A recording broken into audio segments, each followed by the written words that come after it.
Assalamu alaikum student mathematics 4024. Welcome to Maths Guru. I hope you all are fine. I am fine too. Alhamdulillah. In this video, we will solve a question on further trigonometry. ठीक है?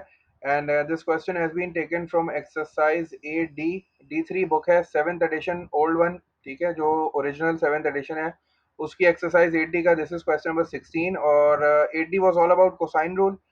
Further trigonometry में हमने देखा था कि how to solve a non right angle triangle, और जब non right angle triangles की बात आ जाए तो हमारे पास दो स्ट्रेटजीज हैं. The first one is sine rule and the second one is cosine rule. Sine rule हम उस वक्त यूज करते हैं when we have a matching pair, और कोसाइन रूल हम उस वक्त यूज करते हैं जब हमारे पास मैचिंग पेयर नहीं होता. अब ये जो क्वेश्चन है ना, इस क्वेश्चन में खतरनाक बात यह है कि we don't have the figure. तो पहले हमें फिगर ड्रॉ करनी है, उसके बाद हमें डिसाइड करना है कि we have to use sine rule और कोसाइन रूल, और फिर देखते हैं कि क्वेश्चन को किस तरह सॉल्व करना है. तो let's just read out the question first. पहले क्वेश्चन को रीड कर लो. ठीक है, आप भी करो, मैं भी करता हूँ, फिर उसके बाद फिगर बनाते हैं अच्छी सी, उसके बाद डिसाइड करते हैं क्या करना है. तो the question says in triangle A B C, A B is equals to 8 centimetre and B C is equals to 5 centimetre, C A is equals to 6 centimetre. तीनों साइड की मुझे जो है ना वो लेंथ उसने दी हुई है. सही है. उसके बाद वो कह रहा है कि B C is produce to R. अब देखो ये उसने जो है ना वो एक थोड़ी सी जो है वो नई चीज मुझे दी है. ये इसका मतलब ये B C is produce to R, मैं इसको थोड़ा सा हाईलाइट कर देता हूँ ताकि इसको थोड़ा सा जो है ना वो जब फिगर बनाऊंगा ना तब समझाऊंगा कि इसका मतलब क्या है. तो so that C R is equal to 3 centimetre. अच्छा, अब उसने मुझे काफ़ी सारी जो है वो लेंथ्स दे दी हैं, एंगल उसने मुझे कोई भी नहीं दिया है. तो let's just try to make a figure. पहले फिगर बनाने की कोशिश करते हैं थोड़ी सी. अच्छा, अब यहाँ डिसाइड ये करना है कि चूंकि इसने यहाँ लिखा है ना B C is produce to R, तो पहले काम ये कर लेते हैं कि हम अपनी बेस जो है ना वो बनाते हैं पहले. ठीक है ना. तो दिस इज आवर बेस. अच्छा, अब ये जो मैंने बेस बनाई है ना इसको मैं इस तरह कर रहा हूँ डिवाइड, कि इसने जो बोला है ना B C is produce to R, इसका मतलब ये है कि मैंने बी सी को एक्सटेंड करके थोड़ा सा आगे आर पॉइंट निकाला है. तो ये जो पॉइंट है मेरा, इसको मैंने बोल दिया बी सी. और अब इसको प्रोड्यूस करने का मतलब है इसको मैंने आगे की तरफ प्रोड्यूस किया है, इसको एक्सटेंड किया है, और एक्सटेंड किया है तो ये जाके एक नया पॉइंट बना रहा है जिसको मैंने बोला है आर. तो ये जो जो ये लिखी है ना wordings B C is produce to R, इसका मतलब ये है कि you have to draw a line B C और फिर उसको एक्सटेंड करके ना तुम्हें एक पॉइंट निकालना है आर. अब सी आर के बारे में इंफॉर्मेशन ये है कि C R is equals to 3 centimetre. तो मैंने सी आर को 3 सेंटीमीटर लिख दिया. And B C is produce to R, B C is 5 centimetre. B C जो है ये मेरे पास 5 सेंटीमीटर हो गया. अब मैं जाहिर सी बात है बी सी इधर आ गया है, तो इसका मतलब है कि ए जो है वो टॉप साइड पे चला जाएगा. तो मैं जो है वो जल्दी से बाकी की फिगर जो है वो कंप्लीट कर लेता हूँ. अब ए बी कितना है मेरे पास, A B is 8 centimetre. Complete कर रहा हूँ जल्दी से. सही है. तो now I have to draw A B. A तो ऊपर की साइड पे मैंने डिसाइड कर लिया. अब ये 8 सेंटीमीटर है. ठीक है ना. तो मैंने ये तकरीबन 8 सेंटीमीटर इस तरह बना दिया. इसको मैंने ए बोल दिया. ठीक है, दिस इज माई ए. तो A B is basically 8 centimetre, ये 8 सेंटीमीटर हो गई. और अब the third side is C A. तो ए और सी है ना, A C, this is 6 centimetre. ये मेंशन थी. ठीक है, बस ये सारी चीज़ें मुझे गिवन थी क्वेश्चन में. तो ट्राइंगल एबीसी हो गया. ट्राइंगल एबीसी में A B is 8 centimetre, B C is 5 centimetre, C is 6 centimetre. फिर उसने बोला B C is produce to R, तो मैंने बी सी को प्रोड्यूस कर दिया आगे की तरफ और आर पॉइंट मिल गया, so that C R is equals to 3 centimetre. ये सारी चीज़ें मैंने यहाँ ड्रॉ कर दी हैं, यही चीज़ मेरे पास थी. अब वो मुझसे कह रहा है express cos angle B C A. पहले देख लेते हैं ये एंगल है कौन सा. बी से स्टार्ट हो रहा है, सी पे जा रहा है और ए पे जा रहा है. मुझे ये वाला एंगल जो है ना इसका कॉस फाइंड करना है. ठीक है, I don't need to find the angle. अगर वो एंगल फाइंड करने के लिए बोलता तो वो डायरेक्ट बोलता find angle B C A. उसने ऐसा नहीं बोला. उसने ये बोला है कि express cos B C A in the form of P upon Q, मतलब फ्रैक्शन की फॉर्म में. You have to give your answer in the form of fraction where P and Q are integers. ठीक है. तो थोड़ा सा question का first part को समझो. यहाँ तुम्हें एंगल नहीं फाइंड करना. पहली बात तो गौर से सुन लो कि you don't need to find the angle. अगर एंगल फाइंड करना होता तो वो आपसे कहता है एंगल बी सी है, उससे पहले कॉस नहीं लगाता.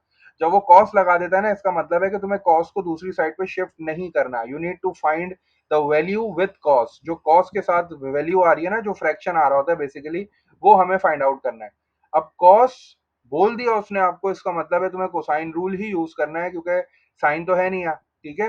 तो अब कॉस एंगल बोल दिया तो इसका मतलब है कि हमें इसने हिंट दे दिया क्लियरली कि now we have to use cosine rule. तो अब जल्दी से कोसाइन रूल यूज करते हैं इस ट्राइंगल पे। ट्राइंगल की तीनों साइड्स हमें पता है, एंगल कोई भी नहीं पता, मैचिंग पेयर कोई भी नहीं है, तो साइन रूल तो यूज हो भी नहीं सकता था। तो कॉस रूल कैसे लिखते थे भाई? कॉस रूल के लिए you have to write cos first, पहले कॉस लिखेंगे, उसके बाद जो एंगल हमें फाइंड करना है हम वो लिखेंगे। तो ये हो गया कॉस बी सी ए, हमें यही फाइंड आउट करना है और यही एंगल जो है ना, इसके हिसाब से अब हम कोसाइन रूल लिखेंगे एंगल वाला।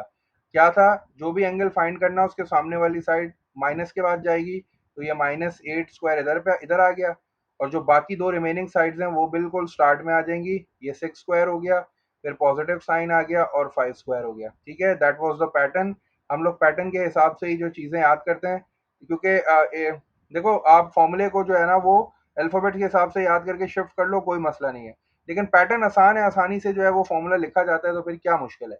तो जो एंगल फाइंड करना होता है उसके सामने वाली साइड को नेगेटिव के बाद लिखते हैं और बाकी दो साइड्स को पॉजिटिव के साथ स्क्वायर कर देते हैं, और नीचे आपके साथ 2 आता है, और ये जो फर्स्ट 2 साइड्स होती है ना ये इसके साथ आ जाती हैं 6 और 5।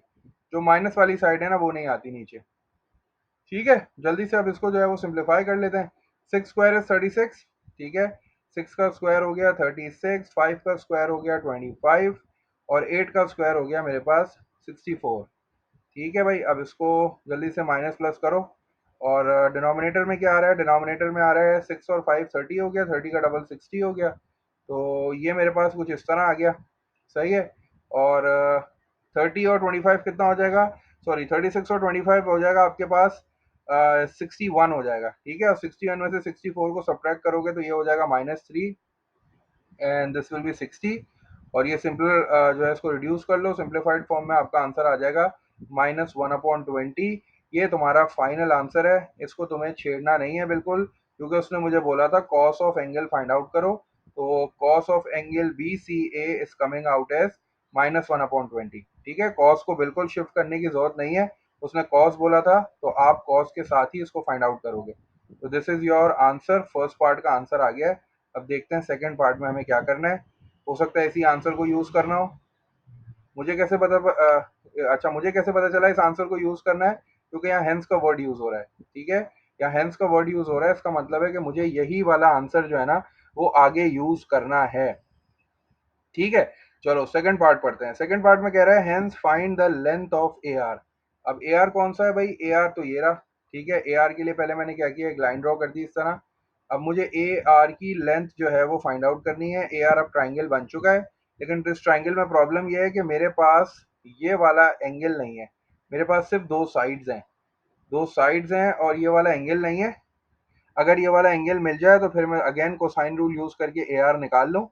ये वाला एंगल, चूंकि उसने मुझे यहाँ हिंट दिया है ना हेंस, इसका मतलब है कि ये देखो ये हो गया ऑब्ट्यूस और ये हो गया अक्यूट। तो यहाँ ऑब्ट्यूस और अक्यूट वाला काम करता हूँ। कॉस में जो अक्यूट और ऑब्ट्यूस वाली चीज हमने याद की थी, हमें याद है ना क्या होती थी?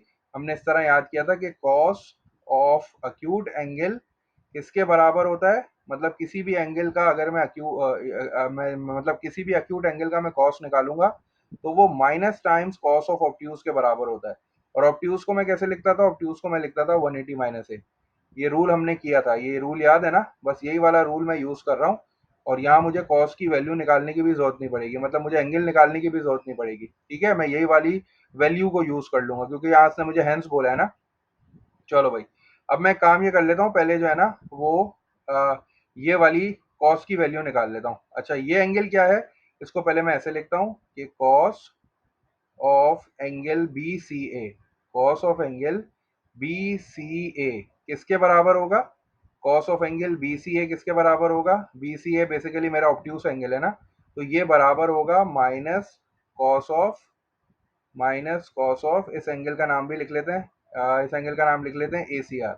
ठीक है ना, तो हमने इस तरह लिख लिया, पहले हमने रूल लिख लिया, अब इस रूल में वैल्यू डाल देते हैं। ठीक है, अच्छा अब क्या करते हैं कि cos of B C A किसके बराबर है? Cos of B C A is equals to -1/20, और यहाँ पे minus cos of angle A C R है, तो अब मैं दोनों साइडों को माइनस से मल्टीप्लाई करा देता हूँ, तो मुझे cos of angle A C R की वैल्यू जो है ना वो पता चल जाएगी। Cos of angle A C R कितना आ रहा है? कॉस ऑफ एंगल सी लिख देता हूँ यहाँ। Cos of angle A C R is coming out as 1/20। ठीक है ना। अब मैं कोसाइन रूल यूज करता हूँ क्योंकि मैचिंग पेयर तो यहाँ भी नहीं है। इसका मतलब है मुझे कोसाइन रूल यूज करना पड़ेगा, और कोसाइन रूल में जो एंगल होगा ना उसकी जगह पे मैं ये पुट कर दूंगा डायरेक्ट। ठीक है ना, तो मेरा काम जो है वो आसान हो जाएगा। चलो भाई, अब जल्दी से थोड़ा सा काम रह गया है, फिनिश करते हैं। अब मुझे ये वाली साइड चाहिए, मुझे अब ये वाले एंगल की कॉस वैल्यू पता चल गई है, तो मैं अगेन कोसाइन रूल यूज करता हूँ। और कोसाइन रूल इस बार मुझे किसका यूज करना है, मुझे लेंथ वाला यूज करना है। तो मैंने जिस साइड को फाइंड आउट करना है वहीं से स्टार्ट किया, उसके स्क्वायर से। तो A R square is equals to, बाकी दो साइड्स कौन सी हैं, द फर्स्ट वन इज 6, तो 6 स्क्वायर प्लस 3 स्क्वायर। ठीक है। उसके बाद माइनस का साइन आता है, then we have a bracket, फिर 2 आता है, और फिर 2 के साथ ये दोनों साइड्स आती थी ना, तो पहले मैंने 6 लिख लिया, 2 मल्टीप्लाई बाय 6 और मल्टीप्लाई बाय 3 हो गया। और उसके बाद जो एंगल फाइंड करना है, जो साइड फाइंड करनी है उसके सामने वाला एंगल, तो उसके सामने वाला एंगल क्या है, उसके सामने वाला एंगल है ए सी आर, तो मैंने यहाँ लिख लिया cos of angle A C R. ठीक है ना, इसको सही कर लेता हूँ। बस अब ये वैल्यू पुट कर दूंगा, वैल्यू प्लग इन करूंगा, और जो है कैलकुलेटर से फाइंड आउट कर लूंगा, मुझे मेरी ए आर की लेंथ पता चल जाएगी। तो cos of A C N R. सही है। चलो भाई, अब कैलकुलेटर का काम है सारा। 6 स्क्वायर इज बेसिकली 36, ये 36 आ गया, और ये 3 स्क्वायर इज 9। ठीक है, और माइनस ब्रैकेट, ये कितना हो जाएगा, 6 थ्री ज़ा 18, 18 टू ज़ा 36 हो जाएगा, तो ये 36 आ गया। और multiply by A C R, cos of A C R की वैल्यू क्या निकाली है मैंने, cos of A C R is 1/20, तो ये हो गया मेरे पास 1/20। ठीक है ना। अब बस अब कैलकुलेटर यूज कर लो जल्दी से, 36 को 20 से डिवाइड कर लो, ये हो जाएगा 45। 36 प्लस 9 कितना हो जाएगा, 45। और 45 में से माइनस कर दूं, फ्रैक्शन का बटन यूज कर लेता हूँ, 36 और अपॉन 20। ठीक है, जो भी आंसर आ रहा है 43.2 आ रहा है, इसका मैं क्या ले लूँ, स्क्वायर रूट ले लेता हूँ। तो square root answer equals to, मेरे पास आंसर आ रहा है 6.57, तो that is basically the length of A R. ठीक है, ए आर की लेंथ आ गई मेरे पास 6.57, और ये सेंटीमीटर्स में। सही है। 57 के आगे जो है वो 26 है, तो मेरे ख्याल से इतना इनफ है।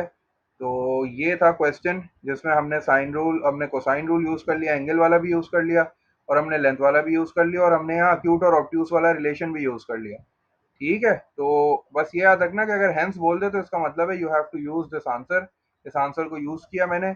अच्छा, अब कोई बच्चा बोलेगा नहीं सर मैं आंसर को यूज नहीं करना चाह रहा, मैं इससे एंगल निकाल के 180 से माइनस करके दूसरा एंगल निकाल के करना चाह रहा हूँ, तो वो भी बिल्कुल ठीक है, उससे भी कोई इशू नहीं है, आंसर बिल्कुल सेम ही आएगा।